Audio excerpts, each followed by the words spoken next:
A reading from Matthew chapter 27, verses 45 to 54. From noon on, darkness came over the whole land until 3 p.m. And about 3 o'clock, Jesus cried with a loud voice, Eli, Eli, lema sabachthani. That is, my God, why have you forsaken me? When some of the bystanders heard it, they said, this man is calling for Elijah. At once one of them ran and got a sponge, filled it with sour wine, put it on a stick, and gave it to him to drink. But the others said, wait, let us see whether Elijah will come to save him. Then Jesus cried again with a loud voice and breathed his last. At that moment, the curtain of the temple was torn in two from top to bottom. The earth shook and the rocks were split. The tombs also were opened, and many bodies of the saints who had fallen asleep were raised. After his resurrection, they came out of the tombs and entered the holy city and appeared to many. Now when the Centurion and those with him who were keeping watch over Jesus saw the earthquake and what took place, they were terrified and said, truly, this man was God's son. A reflection from the Centurion. I'm a Roman centurion. I serve not in my own country, but in this God-forsaken land of stones and scorpions.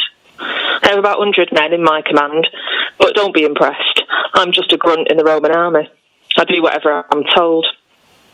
A soldier has his duty. Soldiering is never pretty work, but where would we be without armies? Ask yourself that. The Roman sword and spear are the only foundation for peace in this world. Maybe someday someone will run the world without armies. I'd like to see them try. I'm not saying that I enjoy everything I'm ordered to do, but you get used to it. You lose certain sensibilities over the years. I thought I was hard as any other soldier, until that day. Actually, it began late the night before when my commander sent word to our barracks at the Antonia fortress. The Jews had come to the fortress full of their confused noise about some traitor they wanted to arrest. They wanted Roman soldiers to accompany them. There was no guessing what they were really up to. You never know what kind of crazy fanatics you'll come against in this cursed land. This was the time of their feast of deliverance, and it did not take too many brains to imagine some deliverer taking a swipe at Rome as part of the festivities. So I took several hundred men with me. We went east out of the city across the Kidron Valley to an olive garden. A strange company we were, led by an informant named Judas. At his heels, a group of angry priests and religious leaders, a mob with clubs and torches. They had their temple police with them. I have to wonder, what kind of traitor needs to be arrested with both Roman soldiers and Jewish scribes, their clubs and torches alongside the iron of our spears and swords? We arrived at the olive grove, and I got my first look at this traitor. We had come with a small army. For this one man, Judas kissed him, that was the signal. Then, for an instant, a sudden wave of sheer panic swept over me. The whole troop convulsed in a moment of blind confusion and lurched backwards. There were soldiers all over the ground. If there had been an opposing force in the garden that night, we would have been helpless before it. I shouted for order, and my troops recovered themselves. The Nazarene was arrested and taken to the house of the Jews' high priest. I left a small patrol nearby and led the others back to the fortress. But that was not the end of it. It was nearly dawn when the Jews brought their prisoner to the governor's judgment hall, clamouring for Pilate. The Jews had finished their own trial and wanted the governor to approve an execution. Pilate was not interested. It was not a matter of their religion. Then they put it in political terms. Jesus claimed to be King of the Jews.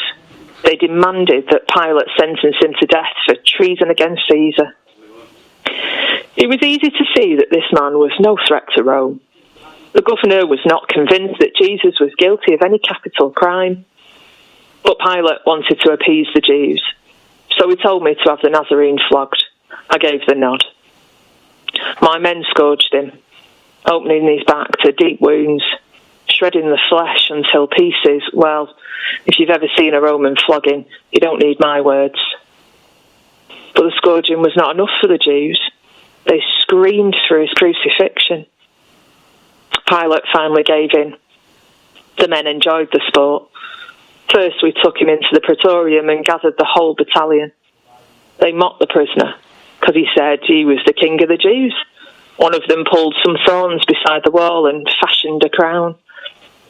I'd seen that kind of thing before, but for the first time in many years, I winced as they pushed it into his brow.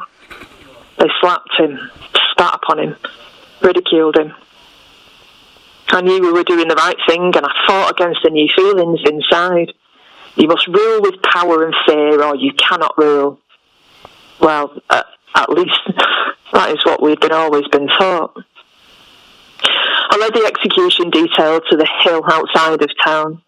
Jesus had to carry his own cross like any other convict. We crucified him with two others who had been sentenced. Some of the chief priests were there. An unusual audience for a crucifixion. They weren't finished mocking. They said, "If you're really who you claim to be, come down from that cross and save yourself." My men jeered too. "If you're the king of the Jews, save yourself." I usually joined too, but I couldn't.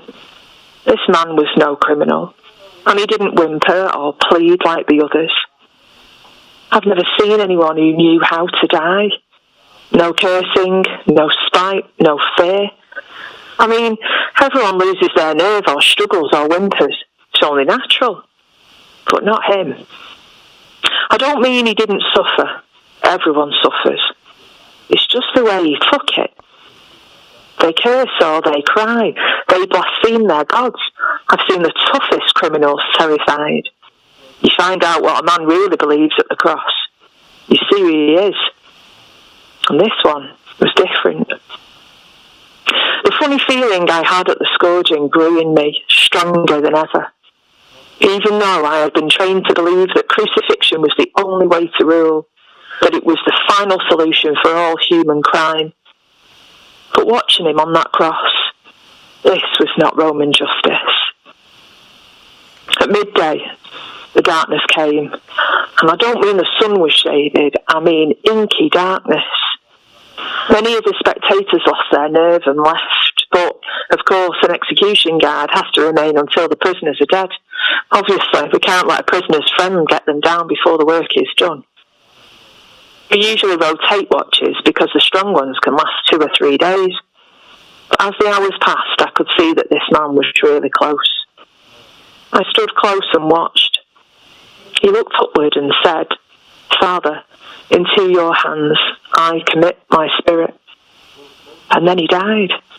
I mean, he chose the moment. Death didn't happen to him, dragging him away, catching him off guard, struggling to get away. Just like a man chooses his next action, chooses a moment to sleep or sing or eat, he died. On purpose. Just like that. Nobody has that kind of power over death. It was a miracle. I heard myself say, certainly, this was a righteous man. I haven't been the same since. I will never be able to look at a cross the same way again. This God-forsaken land, holy men and scorpions. I never expected that a man on a cross could change me so. It was the way he died. I'm not the hardened Roman soldier I once was. I have seen the death of a truly righteous man. Now, I'll never rest until I find out who he was. O living God, beloved Father of all, your love and faithfulness was shown when you led your pilgrim people through the waters of the Red Sea, and in your Son you brought us home as beloved children in your family. In this time of trial, crisis and fear, help us, your pilgrim people in the Diocese of Manchester, to trust in your abundant love and grace. Teach us to pray for and to serve our communities in this different world in which we are now set. Through your guiding Spirit, unite us in hope, faith and truth. Equip us to serve and pray, to reach out to those in greatest need, and be assured that in all times, in times of little and of much, in times of fear and of hope.